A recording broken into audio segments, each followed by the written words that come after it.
Sentire Media. Well, hello, my friends, and welcome back to another episode of A New Life in Italy. I'm your host, Samantha Wilson, and today I have a hot take for this hot season, literally. Now, if you're dreaming about moving to Italy this summer, maybe you're scrolling through real estate listings under your umbrella with a glass of rosé in hand, and you're thinking, this is the moment. Well, hang on to your Aperol, because while summer is a time for inspiration and planning, it's not the time to start to make your actual move to Italy. Now, I'm not saying that your dream is on pause, not at all. In fact, it is really now is one of the most important seasons for your Italian move, but not in the same way that most people think. So today's episode is going to be part myth busting, part reality check, and part action plan. So grab your notebook, your gelato, your little dog, or whatever makes you feel very summery, and let's dive in. I'm Samantha Wilson, Chief Dream Maker at smartmoveitaly.com, and this is A New Life in Italy, a show where each week I take you behind the scenes of what it's really like to move to Italy, introduce you to some fascinating people, answer your questions, and show you how starting a new life in Bel Paese is possible for you. All right, first things first. I know that summer holidays may feel like the best time to move to Italy. You may want your kids here, for example, to start their school in September, or you might have a break from work and it just feels like the best time to cut and run. So why then is summer such a bad time to actually make the move to Italy? Well, one word, Ferragosto, which is a holiday in August in Italy. And believe me, the Italians take this very, very seriously. Now, anytime in summer, really from mid-July until the end of August, most of the country is, well, although we're still open, we're starting to become mentally checked out, almost like this summer brain sets in around the middle of July. Now, this also means that government offices might be half-staffed, or some very small comune might be completely closed, and they'll have these little handwritten signs on the windows with an open times that, of course, are never really realized. They just keep the doors closed all the time. Lawyers or service providers, notaries, they just say, hey, no, see you in September. They've worked all year. This is their time. And even real estate agents, this is a big misunderstanding for people.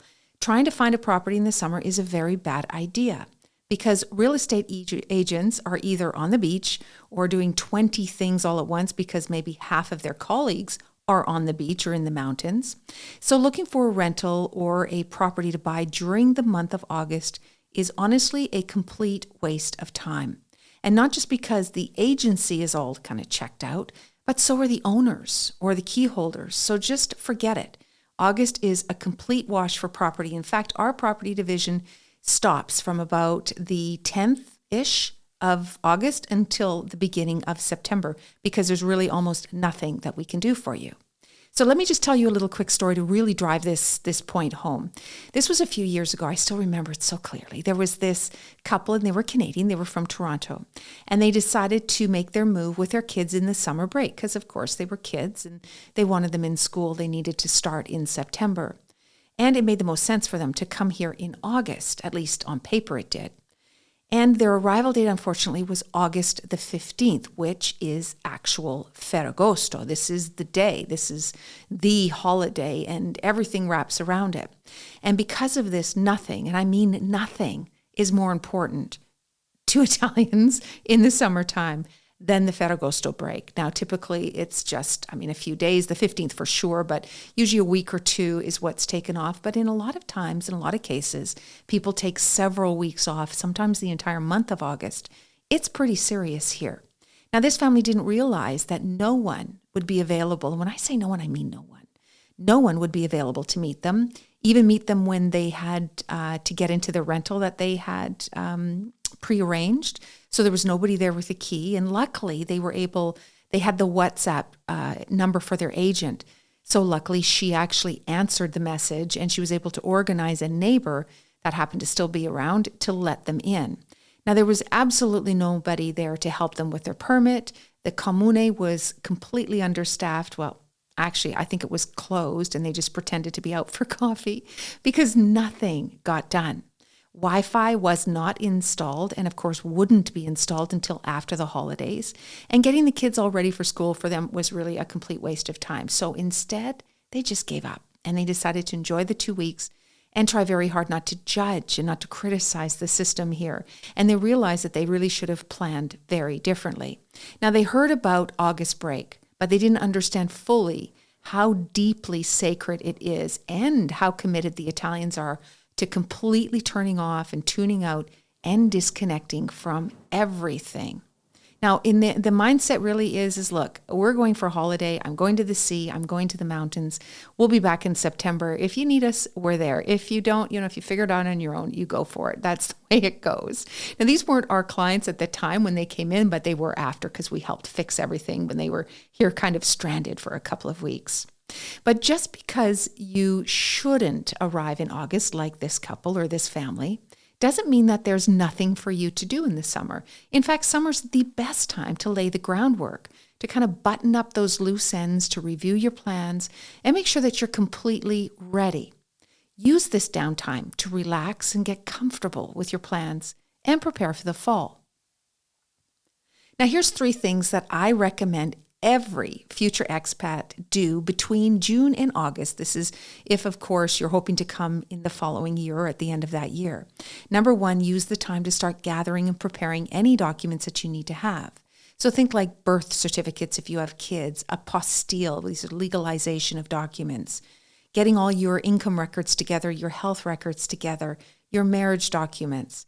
All of these things take time. And trust me, time gets away from you, especially when you have a lot of moving parts, when you're trying to move to another country across the world. Time gets away from you. So use this kind of peaceful time to get all this together. Number 2, decide on your visa pathway. So whether it's the elective residency visa, digital nomad, investor visa, or even maybe you need one of the new family visas, knowing your path means that you can reverse engineer your timeline, always starting with your anticipated arrival date and work backwards. And number 3, set a realistic budget. So summer is a great time to track your spending and see what it might look like in Italy, especially with fluctuating exchange rates and inflation. And use tools like Numbeo, Numbeo.com, to compare the cost of living between your current location and where you want to live in Italy. It's an amazing tool. And don't worry, I'll put it in the notes. Now start planning for your currency exchange as well. Currency exchange can be a real killer in some situations. I know I talk about this a lot because I still feel this sting from, over a decade ago when we moved here as a Canadian. So I know Australians are feeling the same thing. You know what I'm talking about. But also now even the US dollar is falling or it's a little bit fragile. So it's a good idea to lock in better currency rates when you can and when they're in your favor. Now, there's ways that you can save a lot if you plan properly. And when you have this downtime in the summertime, this is a good time to really think about it and spend some quality time making your plans. Now, I did an episode on this earlier, and I'll put the link in the show notes for you so you can learn a little bit more about ways that you can save some money on your currency exchange. Now, if you're sitting there thinking, okay, Samantha, great, I get it. Summer is not the best time to make the leap. But what do I do? I mean, how do I stop losing momentum? Then, my friend, this next part is for you. Because what you can and you should be doing right now is laying the foundation for your move. And I don't mean scrolling Pinterest or dream kitchens, in Tuscany, although I'm very guilty of that. I mean actually sitting down and making some very smart, very strategic decisions that will shape everything about how you want to move to Italy. It isn't about being perfect or having all of the answers. It's about getting clarity on the big pieces so that you're not overwhelmed later. So let's zoom in on these big pieces because they are truly the pillars of planning your move to Italy. And whether you want to move next year or you're already, booking your flights for next month, if you haven't worked through these things I'm going to talk about, now is the time. So the first thing is, what visa do you qualify for? Now, this is non-negotiable. You cannot move without it unless you're an EU citizen or Italian or even married to one. So start by understanding your options. The elective residency visa, digital nomad, the investor visa, Maybe it's a student visa. This one choice determines your timeline, your income requirements, and even what kind of lease that you need. So it's the most important thing. I cannot tell you how many calls I have where the call launches into all of the places that people want to live and what they want to do in Italy. And the big question that needs to be answered right at the beginning is, how are you going to get here? What is your legal pathway? What visa do you qualify for? So pay attention to that part, number one. Number two, where will you live? Now, I don't mean Italy. I mean, are you craving a small little hilltop town with weekly markets? Or maybe it's a city with public transportation and, Glovo or Uber delivery. Will your visa allow you to live really anywhere? Or do you need to choose very carefully? Maybe it's a tax incentive that you're looking to claim. Are you romanticizing a place that seems amazing, but at the end of the day has no internet, no services, and maybe it's like a 2-hour drive to the nearest gelato store? And I mean, that is dreadful. You need to pick a place that matches the type of life that you want to be living here in Italy. So spend some time on this. Number three, will you rent or will you buy? Now, if you're buying, are you ready for the different kind of real estate process and the time that it takes to buy here? Because Italy does not work like Zillow.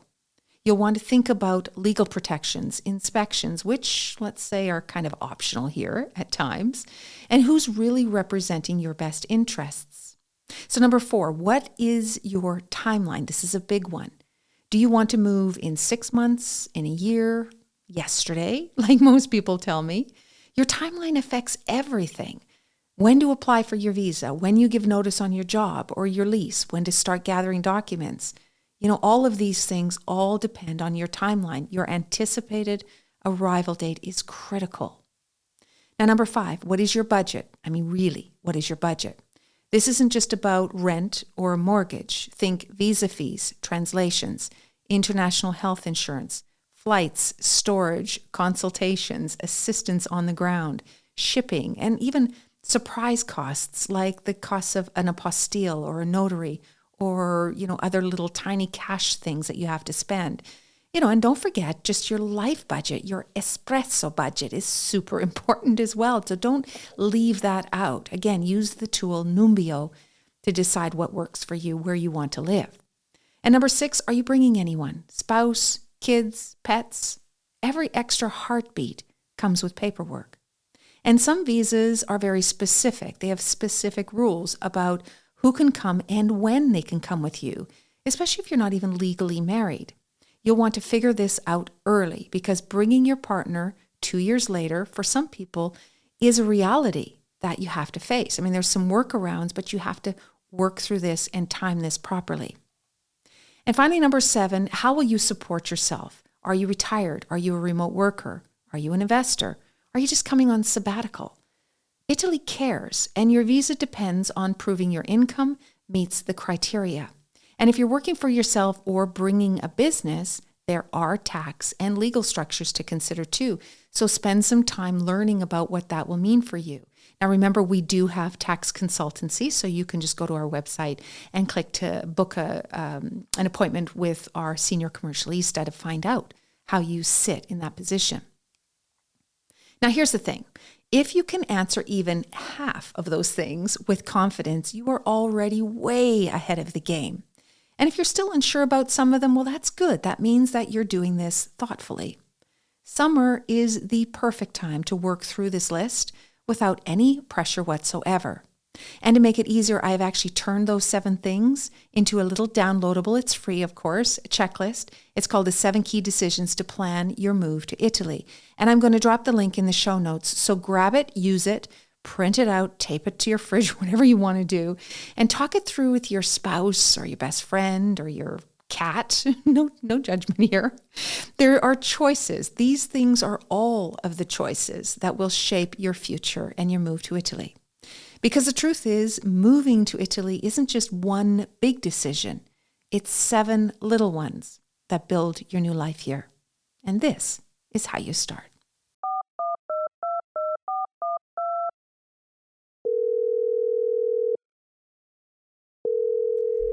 It's time for listener questions. Just like the old radio call-in shows, my team has picked 3 listener questions, all left on our voicemail. I have no idea what these questions are, but I haven't been stumped yet. Are you ready?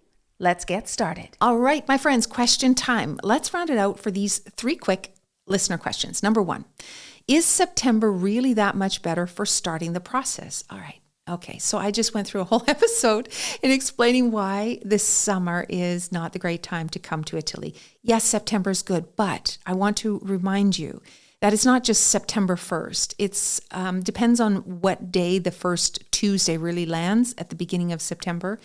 But remember, this is Italy, my friends. Nothing starts like a race at the beginning. So everybody has been to the beach or up to the mountains, enjoyed their time with their friends and their family. They have not been checking emails.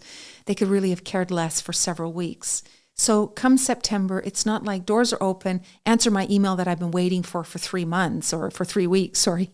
You're going to have to also have a little bit of patience because the starting the engines again after Ferragosto in Italy does take some time to warm up. Question number 2, can I submit a visa application in the summer or should I wait until the fall? This is a really good question. Now, just because everybody, is at the beach or the mountains, there are some still agencies, of course, that are still open. Now, our national holiday is on August the 15th, so clearly that day is closed. Everything is closed like a bank holiday. But other offices like consulates for your visa appointments or,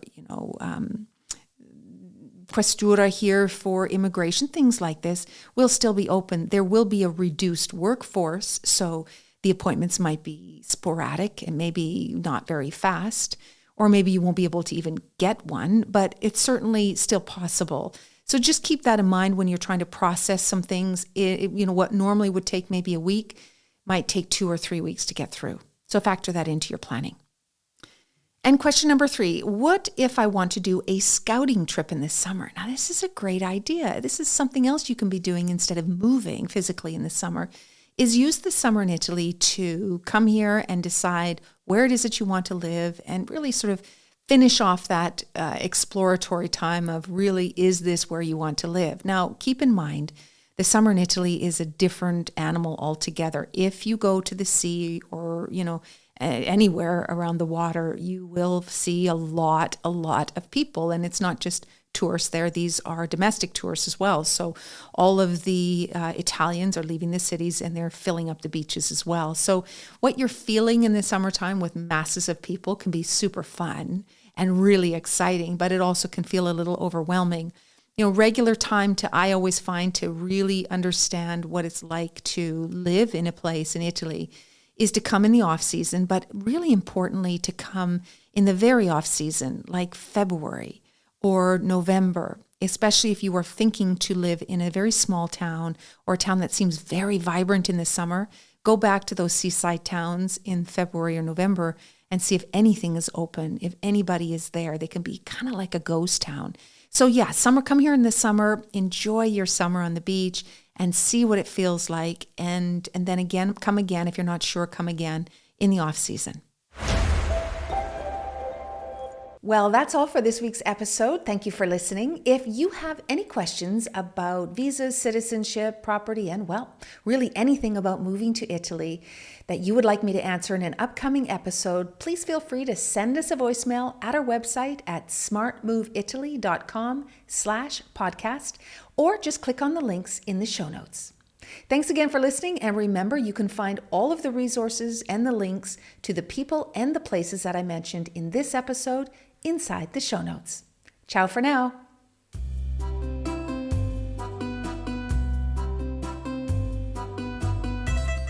A New Life in Italy podcast is a production of Sentire Media, created and hosted by me, Samantha Wilson.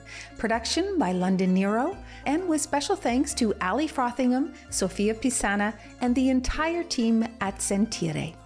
Follow A New Life in Italy wherever you get your podcasts. And hey, if you're thinking of moving to Italy, whether full-time, part-time, or for a lifetime, come and see me over at smartmoveitaly.com and we'll help you get here and start living your best life. And don't forget, if you love this episode, please rate and leave a review. It's much appreciated.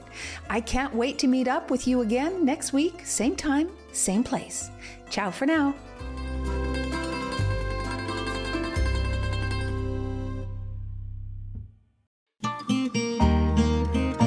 Sentire Media. This episode is brought to you by the Smart Move Italy app, your free tool for planning, moving, and thriving in Italy. Download it today on iOS and Android. Hey, podcast producers and show hosts. Do you want to join a podcast network that celebrates all things Italian? At Sentire Media, we understand the allure of Italy and its unique culture. Our devoted team of hosts and producers are all driven by their shared passion for Italy. And we work tirelessly to create the best lifestyle podcasts and content that will whisk you away to the very heart of Italy. With us, you can savor the mouth-watering flavors, get lost in the stories from the past, break down the cultural barriers, and truly immerse yourself in the vibrant traditions of this intoxicating country. If you have a great podcast idea or are already in production and would like to join Sentire Media, head over to sentiremedia.com, that's SENTIRE media.com, and find out how to submit your show.